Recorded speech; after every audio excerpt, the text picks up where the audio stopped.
Hi everyone, I'm Ciaran and I'm going to talk about Behat, this tool that I've been using for a long time now, and the best practices for using it with Symfony.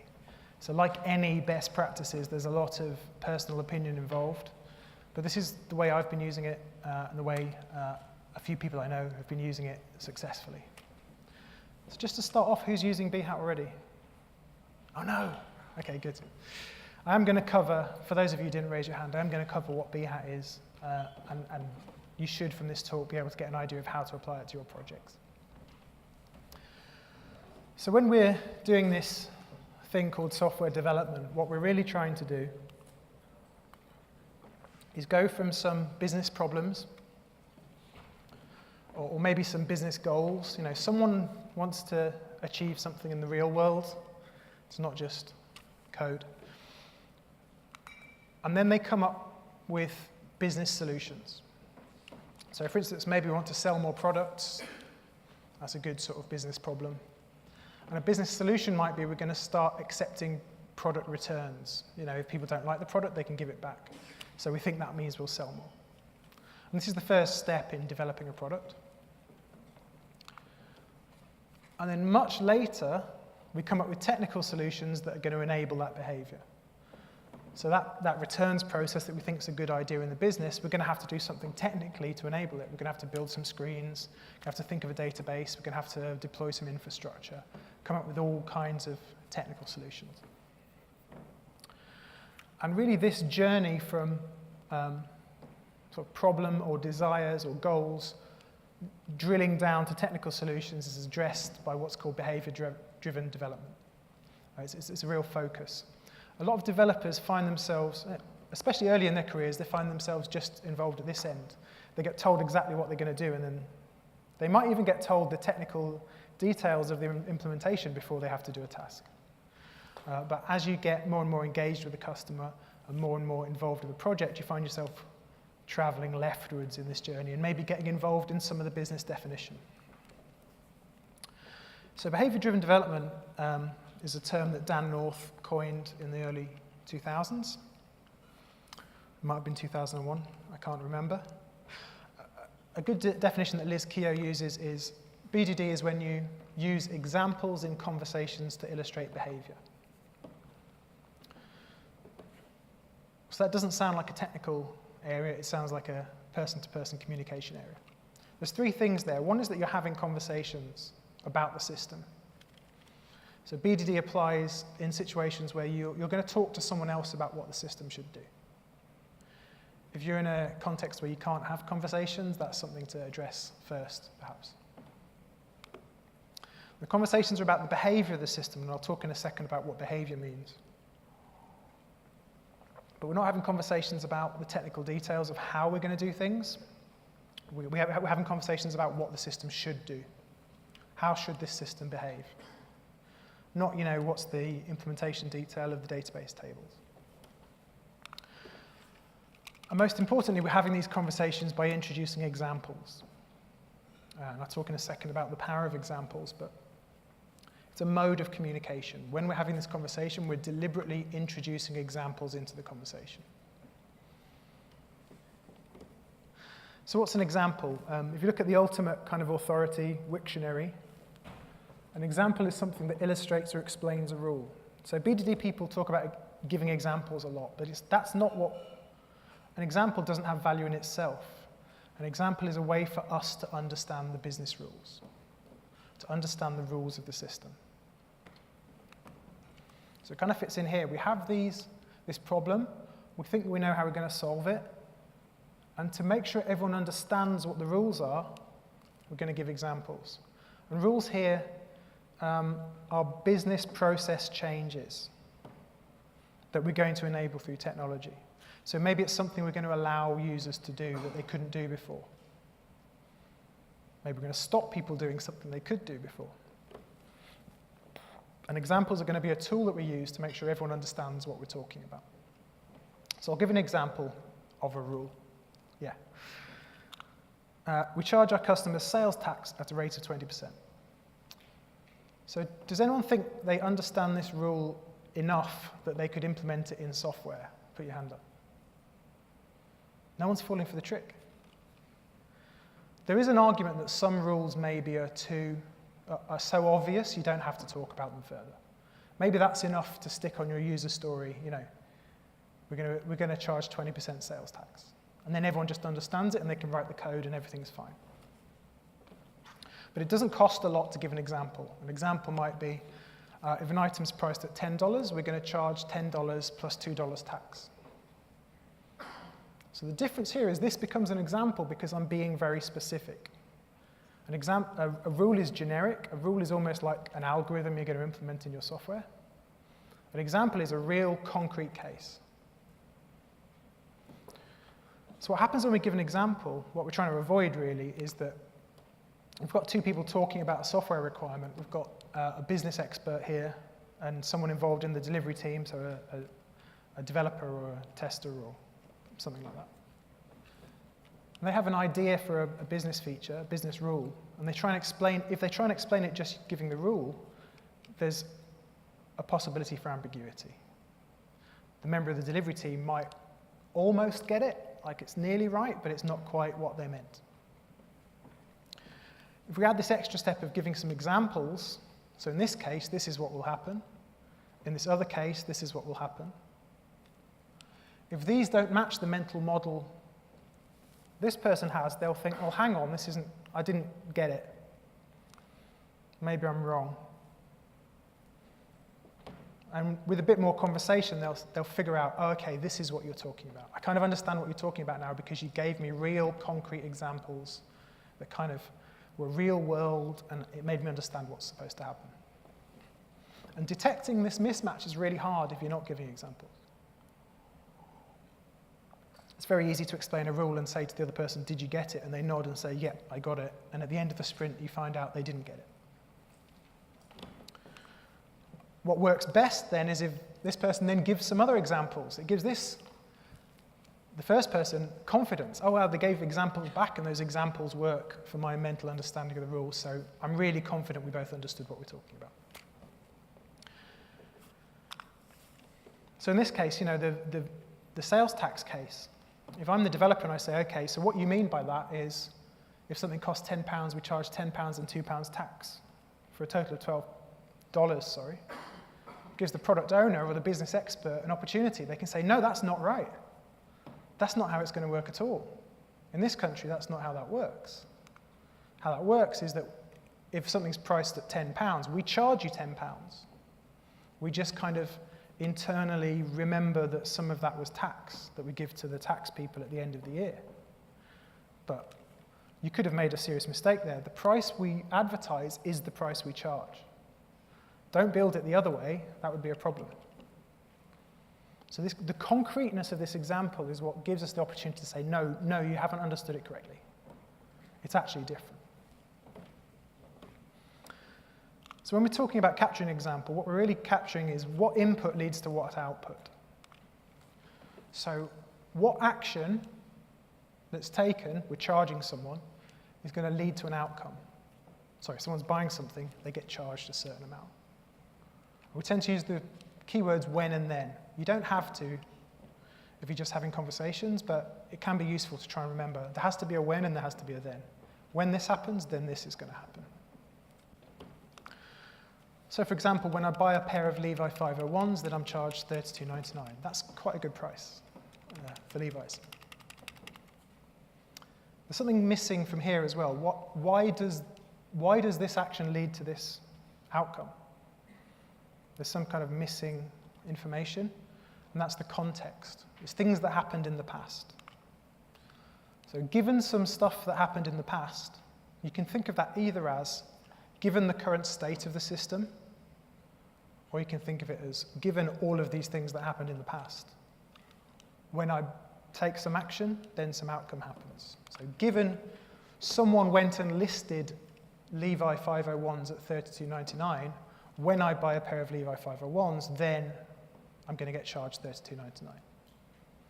So within that example, there's consistency. There's the thing that happens, the outcome, and there's context that explains why that action leads to that outcome. Once you have scenarios like this, there's a couple of strategies you can take to discover more scenarios. So Liz Keogh blogged about this. You can ask, is there any situation where I could buy these jeans and not pay that amount? So is there any other past context where this action would lead to a different outcome? That's normally the part of the conversation where you discover, well, yeah, staff get discounts, so a staff member would pay a different price. Or you'd only pay that price if they were new, you wouldn't pay that price if they'd been marked down for being on display. Or if we've got a promotion on, you'd pay a different price. So you can kind of uncover future scope that you can hopefully not do right now, maybe shove it into your backlog. That's questioning the context. This also identifies questioning the outcomes.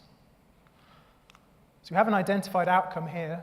I'm charged $32.99. Does anything else interesting happen that the business cares about? If I'm a customer and all that happens is I pay $32.99, then I'm not very happy. There's some other stuff has to happen. So maybe I get sent a pair of jeans in the post. Maybe there's some stock control system that has to be updated. Maybe there are financial systems that have to be updated. The reason these two lines of questioning work is we're talking about a concrete example.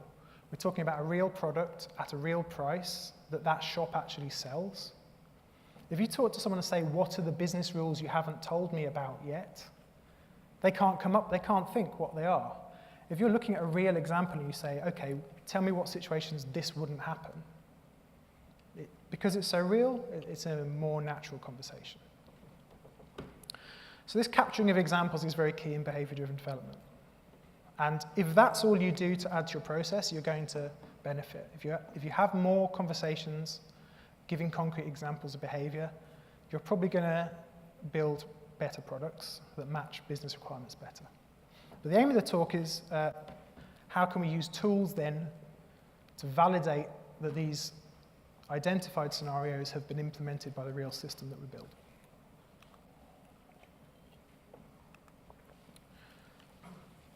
So we came up with some business solutions, we gave examples to illustrate them, and then we build the system. We implement the technical solution. And because we're conscientious, we kind of want to know, does this technical solution actually solve these business problems the way it was supposed to?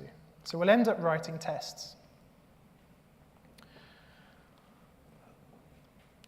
And because these examples we came up with had real numbers, real products, real cases, they can pretty much be used as the outlines of our tests. You don't have to use Behat. You could write down these examples as test cases. You could manually verify them against your system.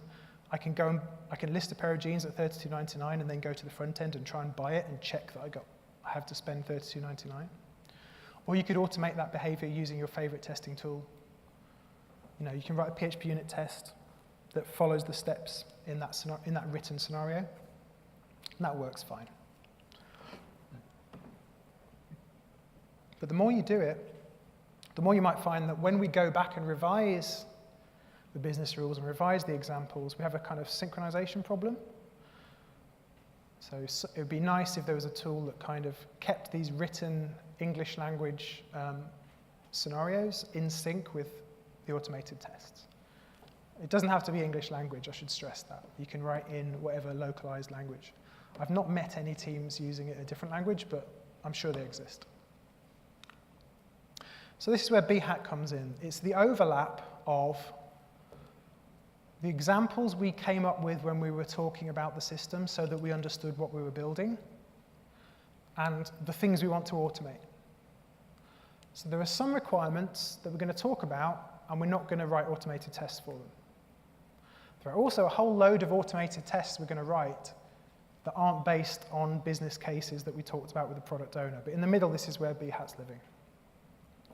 Behat was inspired by a tool called Cucumber, and basically every language has a Cucumber type tool in it. Behat is the Cucumber for PHP. So what we have to do to turn a written business case into an automated test is we have to write the business case in a slightly formalized syntax. This is a Gherkin file. You don't have to be able to read it. I'm going to zoom in a second. Gherkin is a format for capturing these acceptance criteria, these examples, in a way that is machine parsable, but readable by people. So there is a little bit of syntax to it so that the parser can read it, but you should be able to show it to a normal person and they can just read what it says. The first bit is just an explanation of the feature we're going to build. And you have the keyword feature and a title, and then you have a whole free text area. So all this stuff is just for human readers. But I'm going to go through it because I'm going to use this example for the rest of the talk. I run training courses, and we have two problems. One is that too many people sign up to the training course, and then it's not, the trainer can't manage that course anymore because there's too many people. Second problem is sometimes, and maybe more often, not enough people sign up to the training course, and we don't want to run it if there's just one person coming. It's not going to be profitable. So the feature is that when a course is proposed, we're going to set a maximum and minimum attendance. When enough people have enrolled on that course, we're going to say that course is viable, as in we're going to run it. And we don't want more than the maximum to be able to sign up to the course. So these are the business rules. Okay, hopefully that makes sense. But because these might be ambiguous, we're going to generate some concrete cases. So the Gherkin syntax lets us have a background step. This is context that applies to every example in the file. So given there's a course BDD for beginners that was proposed with the class size of 2 to 3 people, that's the context for all of the scenarios. The first scenario is that maybe there's a course that doesn't get enough enrollments. So when only Alice enrolls on the course won't be viable. Next scenario is, because the minimum is 2, when Alice enrolls and then Bob enrolls, then the course becomes viable because we've hit our minimum. And the third scenario is that when 3 people have already signed up, Alice, Bob, and Charlie, is that what I said? Yeah. When Derek tries to enroll, Derek's not allowed to enroll. So it's easy to have this conversation early on in the conversation before we've figured out what the user interface is going to look like. We're just talking about what are the business rules inside the system. We're not talking about clicking on a button or anything. So all Behat does is it takes these steps in the feature files, and for each step, it's going to run some PHP code. And PHP code you have to write. So we give Behat a bunch of classes called contexts with methods on them. And Behat's job is to run through all of the features, for each given when and then step, execute a piece of PHP code, test automation code. The way these are hooked up is via annotation, so it's good for Symfony developers, because we all love annotations, right? Right, everyone? Okay. If there's a step like this in the feature file, the Gherkin feature file, if Behat knows about a method that's annotated with a pattern that matches, Behat will execute this method. And you'll see there's a placeholder here. It'll get the same method can get executed for multiple steps with different values in the feature file. So it's similar to a routing or something like that. It's a simple pattern language. The bit here you have to write. So you have to tell Behat how you're going to validate this system. The way most people interact with systems is they use a browser. Most of the systems we seem to write are web-based. So we've maybe got a user interface that's written in Symfony, controllers and routes and templates and all that stuff, cookies, all that good stuff. We might have a layer of services, by which I mean application services, services that are part of your domain model. And then we have a bunch of objects that we're going to manipulate to enact these business rules. And I would say most people who use Behat start at this UI layer.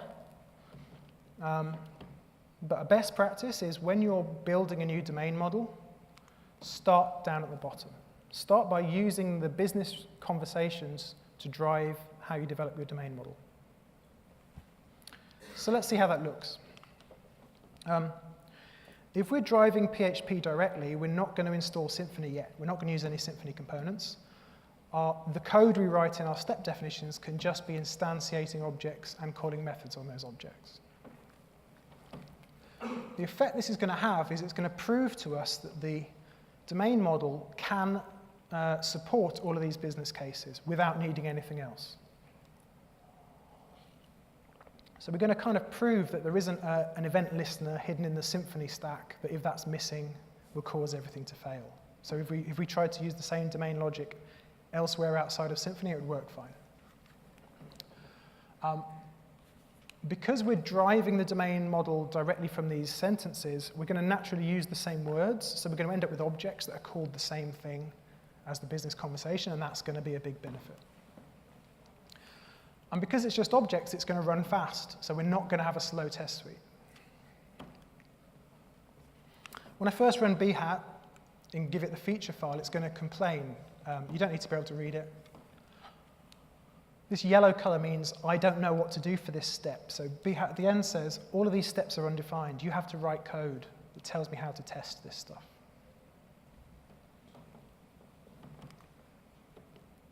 So on a lot of these slides, I'm going to put the Gherkin at the top and then the PHP at the bottom. But these are separate files. One is in the feature file and one is in the PHP class. So for BDD for beginners was proposed with the class size of 2 to 3 people. I write a method and then I decide in my domain model how's that going to look. Okay, there's going to be a course that is proposed. I'm going to reuse that word because that seems like a good thing to do. Capture that business terminology that has a title and it has a class size. So I'm going to make a class called class size between minimum and maximum people. Behat will see this step. It will see that it matches this pattern. It will execute this method with these placeholders. The fact I've put scalar type hints in will change some of them to integers just through the way PHP works. Now, of course, when I run this, it's going to fail because none of these objects exist yet. I'm starting my process by acting as a client and saying, what objects would I want to exist? So Behat will complain, and then I have to go into my normal development process. I have to make a course object. I have to make a class size object. I have to do all that stuff. And part of my practice is to write unit tests as I go. Once I've done all that, the first step will pass. As long as there's no errors, the step's going to pass. So my workflow then is I look at the next step. That business sentence has helped me design a couple of objects that are going to be part of my domain model. So when only Alice enrolls on this course, I'm going to write a method when only a learner enrolls on this course that calls a method enroll. And I'm going to use a Behat feature called a transformer. If I tell Behat how to transform a string into a learner, just by kind of casting it into a domain object, a value object in this case, anytime I type into learner, that transformation will be applied. So now I'm going to have to go and add the enroll method to my course object. And the next step, the course will not be viable. So I defined for Behat, what does that mean? Now, a step fails if an exception is thrown. So in these then steps where we're checking something, it's my responsibility to throw an exception if it's not true. Here I'm using PHP's assert. You can use any assertion library. You can use, there's loads of them. So I'm just saying, if the is viable doesn't return false, throw an exception. And this will compel me to go and add the is viable method to my course. At this point, it could always return false, because we've only got one case. Once I've done that, my first scenario is passing. So we move on to the second scenario.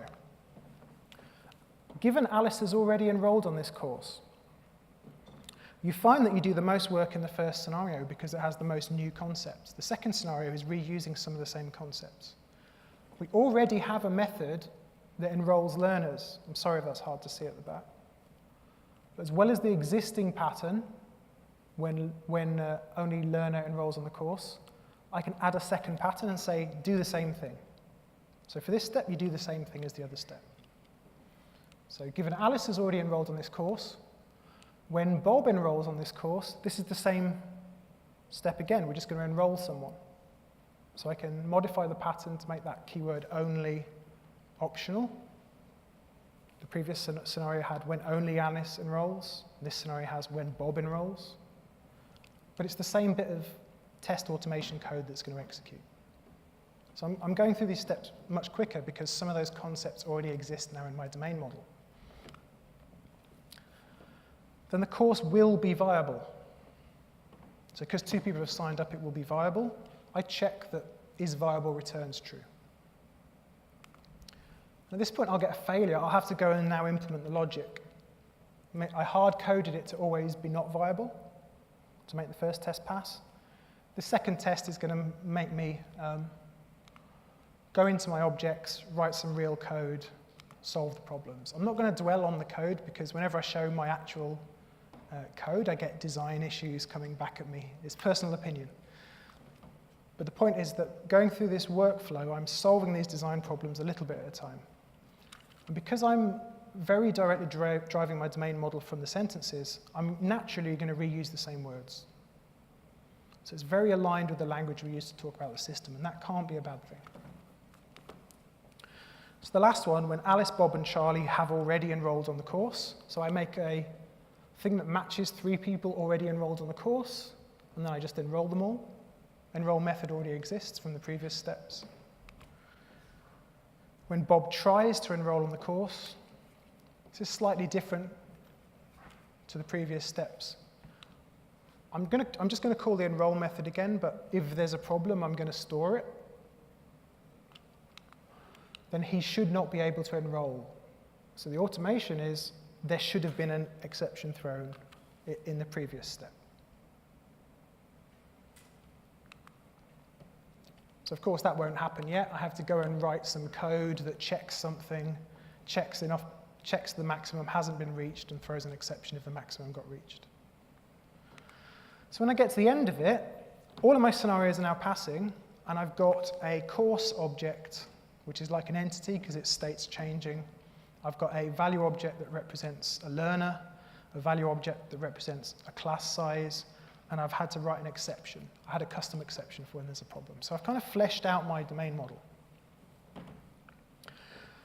So I do this when I want to understand a new domain model, a new part of the domain. I want to have that power of directly driving the objects from those sentences. It's a new bit of the system that I'm building. Longer term, I probably don't want my controllers using those objects directly. I'm going to want to introduce a service layer. So once I've generated enough scenarios by driving from the domain layer, I'm going to refactor that into the service layer. And this is where the Symfony integration naturally comes in. So I want people who interact with the domain model not to have to coordinate lots of objects. I want them to be able to do a one-liner. So driving the service layer will kind of help enforce that. It'll encourage me to have services that have methods that correspond with the things people want to do. This will naturally align the service layer with the business use cases. And to do this in Symfony, I'm going to use the Symfony 2 extension. It does work with Symfony 3 and Symfony 4. It's a bad naming choice. Let's not dwell on it too much. It was a good idea at the time. But this is an extension that basically lets me, amongst other things, it's going to let me access Symfony services inside my Behat context. So I had some configuration. Previously, I didn't really need any config, but the previous set of methods in the domain context are going to live on this class, and I can tell Behat I'm going to have another class that tests the same thing in a different way. And also, I'd like to enable the Symfony 2 extension. So you composer require the Symfony 2 extension and add this to your Behat config. So we're now going to go through the first scenario again, but in a different class, we're going to add methods that test the same thing in a different way.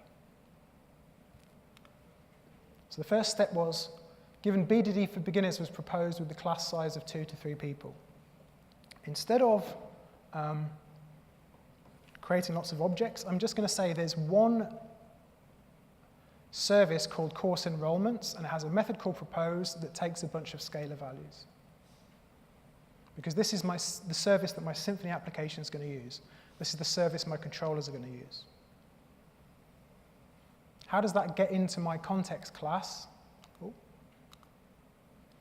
The constructor of the context class takes this service in its constructor and stores it. So kind of dependency injection type idea.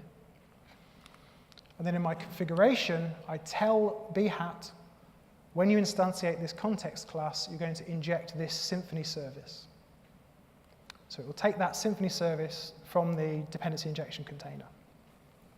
And by default, the Symfony extension will use the test environment. You can override that. So you can have a set of service definitions for your test environment that differ from your production environment.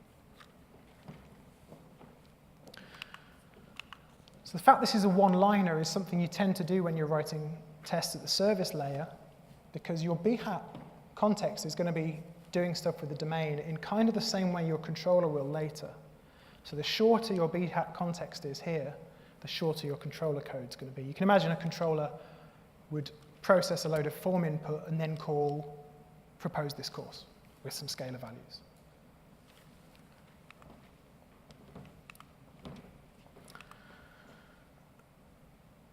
And inside the service, it's just going to be using the domain objects. So this is the service. It's just going to be using the domain objects we wrote in the previous step.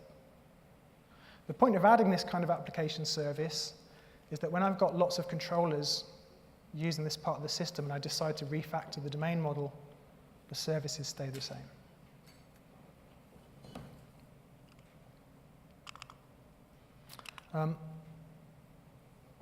And for this type of service layer testing, you probably don't want to use your real database or any real infrastructure. Because it's using a different dependency injection environment, you can replace most of your repositories with fake repositories. And ask me later about how to make sure that doesn't go out of sync with how the real database behaves. But for instance, I can write a dummy courses repository that just does something very simple and in memory. In the production system, this will be replaced by some kind of doctrine repository. But for my services tests, I don't really want to do that. So when only Alice enrolls on this course, we call course enrollment's enroll method. I'll have to then add to my service an enroll method that uses the domain objects. This course will not be viable. I query the service to say, is this course viable? The service will, look up that course, call it its viable method. So the services are reusing the objects we made at the domain layer, but we're refactoring it so that the tests are applied at this service layer and the service is calling the domain objects. So there's less of a connection between the English sentences and the domain objects. We've got this layer of services in between. But we've got a very clean separation now if we do want to refactor.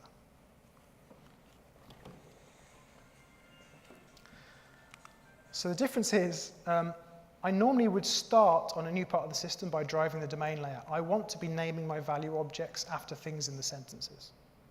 But once I feel like that's mature, and I'm ready to move towards building a UI, I would then refactor so my tests are driving through services. And I've put all of that logic that was in the step definitions into the services. So I've got a better separation that's going to serve my architecture better later. The final step is then to test through the UI. And the best practice here is do as little of this as possible. Too many people have 4-hour end-to-end test suites that basically stop them developing. They can make a change and then wait 4 hours to see if it's worked. If you have tested at these lower layers, if I know all of my services behave entirely correctly, then my UI tests are just checking that the logic the services provide is available to users through the interface. I'm not checking the user interface and all the logic at the same time. So I can get away with fewer UI tests.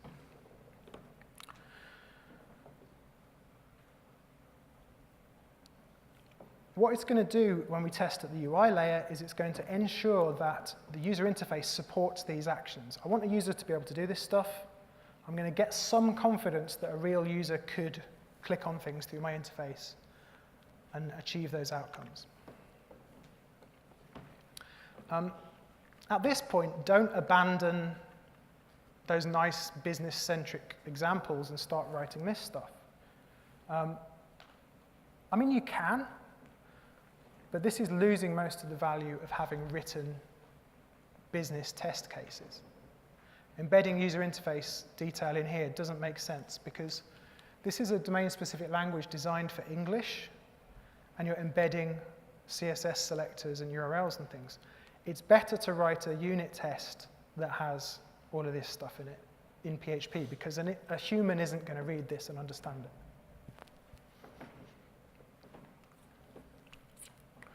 And Behat Mink extension integrates a library called Mink. The idea of Mink is to have one API that lets you drive browser kit, the Symfony end-to-end testing framework, Selenium, Goot, any browser simulator using the same API. And most importantly, switch between them using configuration. So I can write my tests so they use browser kit locally, so they run very quickly on my machine. And then maybe once a week I run them against a real automated browser to check for any browser defects, or a grid of different browsers. So the way I enable this in my project is firstly, I make a new profile for the end-to-end tests.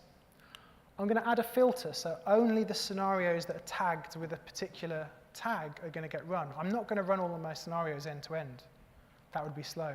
I'm going to think, what's the minimal set of scenarios that I can execute end-to-end and still have confidence?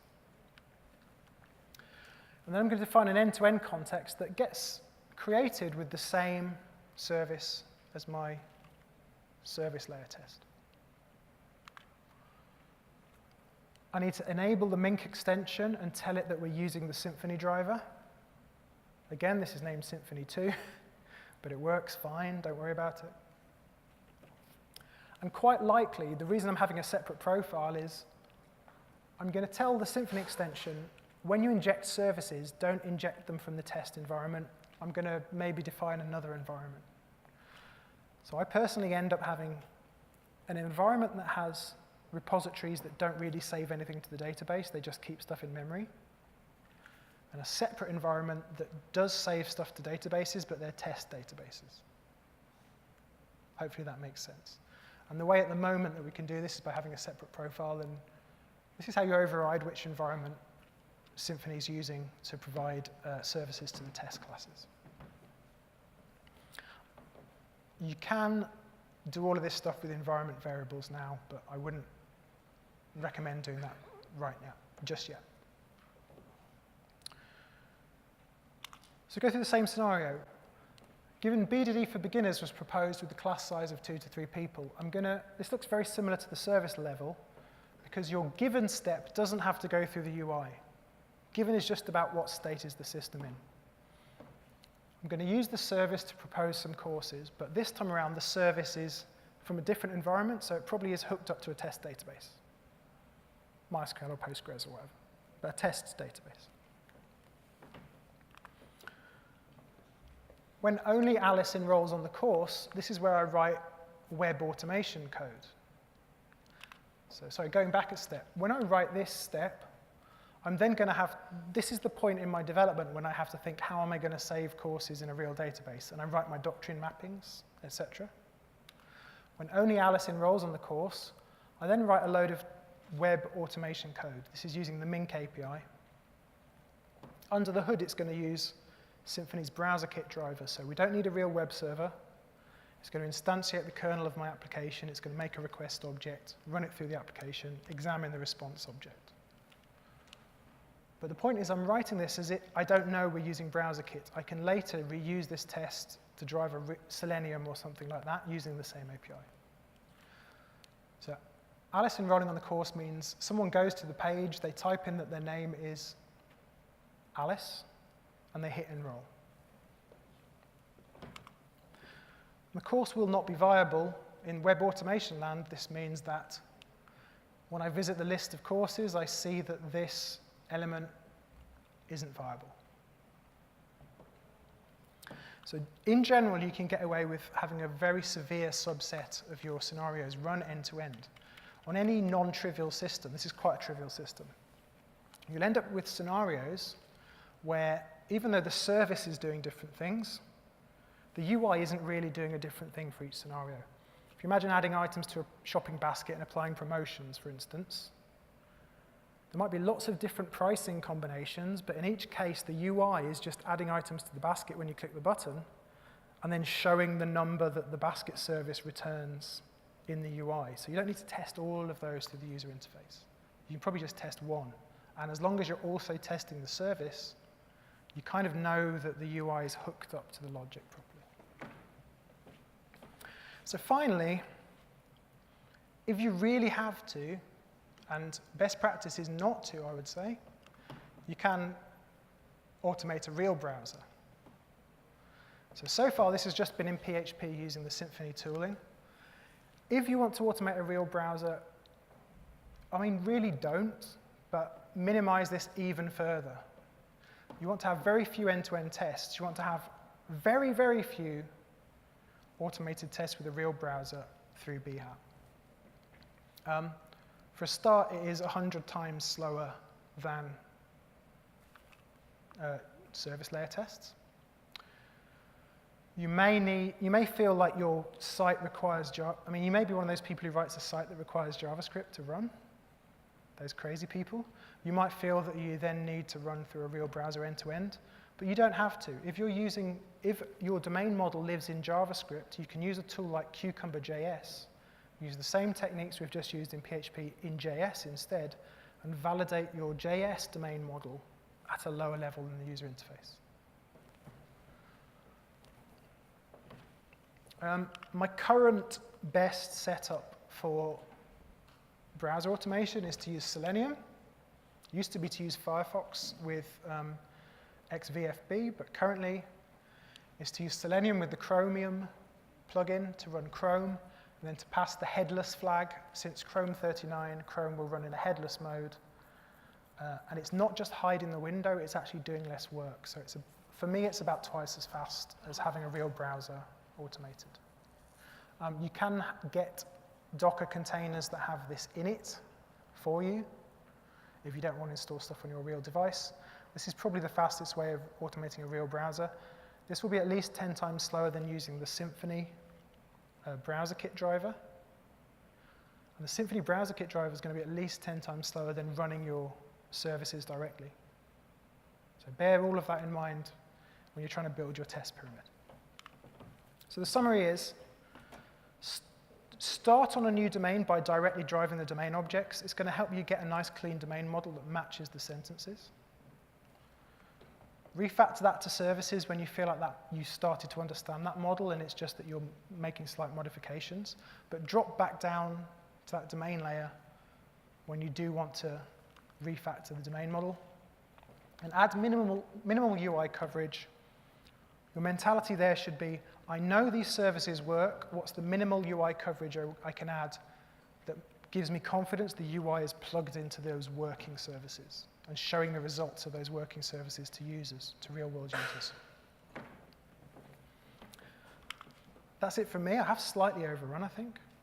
I'm Ciaran. I work for this company in Vika. We do projects and we're hiring, so talk to me if you're interested. I look after another testing tool called PHP Spec, well, BDD tool. So if you want to talk about that in the break, come and grab me. There are 2 meetups I'm involved with. I co-organize BDD London, which the next meetup is in October, where we're going to do sub-second TDD with Aslak Helisoy, who is the creator of Cucumber. I help Jakub a little bit with Symfony UK, but he does most of it. But that's a really nice meetup if you want to meet Symfony developers in London. And if you want to see the project that I know that we ran through these code examples very quickly. If you want to see the project with some sensible Git tags in it, that is the GitHub URL. There's no one here to tell me not to take questions, but because of the clock, I'm going to say there's no time for questions. And grab me in the break if you want to ask more. Thanks, everyone.